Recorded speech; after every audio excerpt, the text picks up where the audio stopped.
Hey, what's up, y'all? Listen, it is not even 5 a.m. and I got this email. It came in last night, but I just now saw it this morning. That Uber had adjusted one of my fares. So I go to check it out. Apparently a fare that I got $22.08 on, and they adjusted it to $7.45. And then it doesn't show the actual let me pull it up on my phone. Right, so I've got to go back to... Right, it turns out that this, look at that, trip date, 2017-209. That means it was more than a month ago. We'll say a month for sake of argument. So I got to go back to February the 9th, 6, 7, 8, 9, boom. I didn't drive much that day. It looks like it was that, for whatever reason. Yeah, so it was the last one that I did. And there's the fare adjustment. Must have been a light day. Anyway, here is the trip.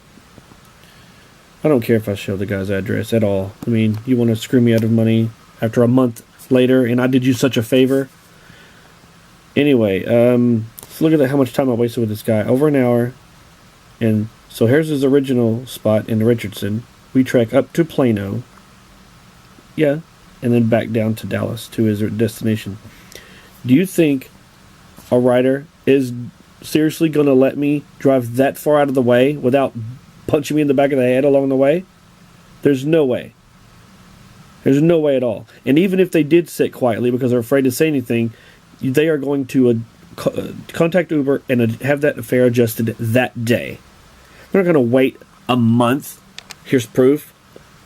209, 310. You're not going to wait a full month.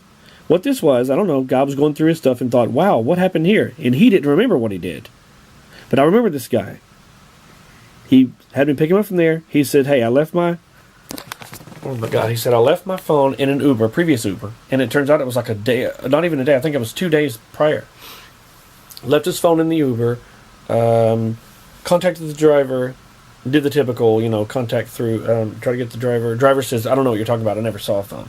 So it's very likely that a rider after him saw it in the seat, took it, boom, phone. So he's tracking it by the Find My iPhone app on the iPhone. He's using his iPad. He's with me with his iPad saying, you're going to take me up. So we went to a general area in Plano, pinpointed exactly where the thing would be finally. And he says, it should be that house or that house. It kind of looks like it's between houses. But anyway, so I'm sitting there while he's walking around houses trying to sort this out, and I'm fine. And I'm even getting other requests because, to be honest, he put in a general or an address in that general area, which was the destination, but I left it running as he was going to set the next destination from there to Dallas. So, since I'm sitting there in Plano, and I should be dropping him off, somebody close by is requesting, and I'm having to not cancel, but I'm having to, not accept the new rides and stuff, because I knew I was going to Dallas anyway, but it's messing up my acceptance rating, but that's no big deal. But anyway, so he's going up to house, and he's knock, nobody at the door, goes to this house, knock, and then he ends up leaving a note in the mailbox saying, hey, you may have my phone, please contact. And we get in, okay, go to Dallas, and all the while I'm going, man, that really sucks, I'm feeling for the dude. And then now this, man, it sucks. What's really nice is that I keep footage while I'm doing this. I vlogged that day, but I never uploaded the footage about it. Now I've got a reason to upload it.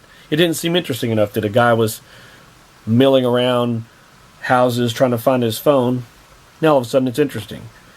So I'll include the little bit of footage that I've got, 2 clips where I'm sort of vlogging about it in the car while he's out of the car. I don't want to freak him out with a camera or anything, but yeah. Uncool. So anyway, I contact Uber and say, I remember this dude, and I give the whole story. I found the clips later. So now if they come back and go, no, he's sticking to his story, then I'm going to be like, I've got video to prove the guy. If this is him, to screw me out of like $14 or something. I'm not going to do the math exact right now, but anyway. From a month ago, man. Jeez. Some people. I remember that guy. He was bragging about how awesome his car was and stuff, and he picked him up at a really nice house. You're going to screw a guy trying to make a few bucks. Man. All right. That's it. That's all my rant. I don't know what'll happen. Hopefully they'll just give me my. They ought to give me extra money for putting up with this crap. What a pain in the ass. All right, I'm gonna shut up because I'm gonna get real savage for real. Oh, fair adjustment, my ass. That's my rider up there.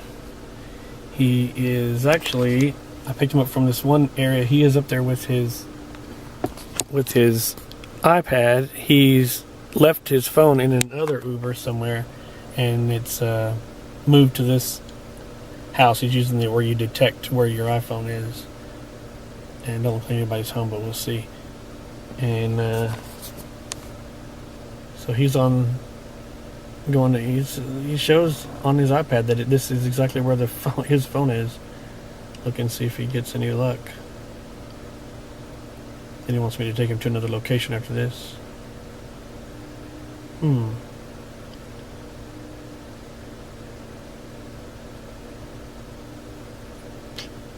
Wow. I can't remember if he said he talked to the Uber driver and he didn't know where it was. Which would be hilarious if this is the Uber driver's house. It's very possible that it could be the next rider or one of the next riders that got in after him found it and didn't say anything to the driver and kept it. But he says that it's he says that you need to do thumbprint or something in order to open it up, so they probably can't use it anyway. But here he comes with no phone, and I'm getting another request, but he wants me to take him elsewhere.